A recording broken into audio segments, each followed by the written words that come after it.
नमस्कार, मैं हूं संजीवनी चौधरी। स्वागत है आपका लोकहित क्रांति न्यूज में।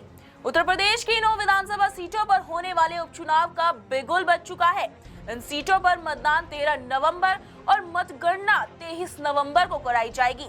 इनमें से 8 सीटों पर उपचुनाव विधायकों के सांसद चुने जाने की वजह से कराया जा रहा है, तो वहीं एक सीट पर उपचुनाव वहां 2022 में जीते विधायक को सजा सुनाए जाने की वजह से हो रहा है। 9 सीटों के इस उपचुनाव को 2027 के विधानसभा चुनाव से पहले सेमीफाइनल माना जा रहा है, जिसके चलते सभी पार्टियां जोरों शोरों से तैयारी में जुटी हैं।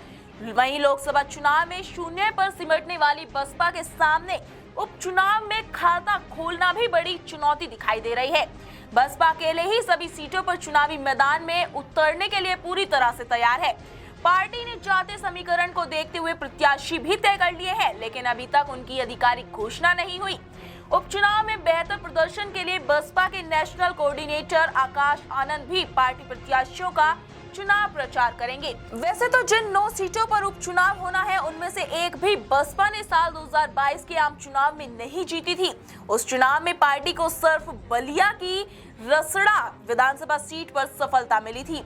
वहीं भाजपा की बात करें तो भाजपा की ओर से उपचुनाव की कमान खुद सीएम योगी आदित्यनाथ ने अपने हाथों में ले ली है।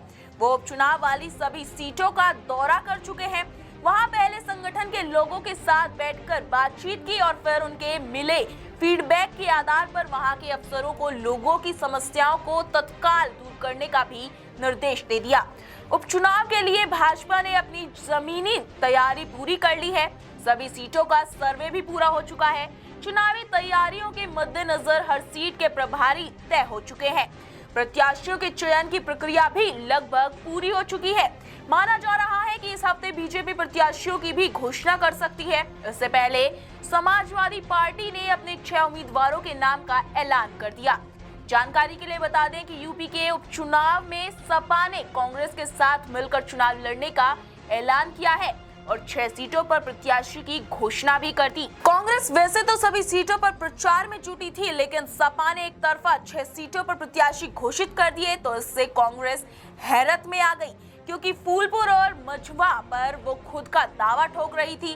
पर सीटों को लेकर चल रही तकरार के बीच भी कांग्रेस और सपा के बीच महागठबंधन होना तय है। सपा को एहसास है कि मुस्लिमों का समर्थन उसे तभी मिलेगा जब गठबंधन के तौर पर वो मैदान में उतरेगी।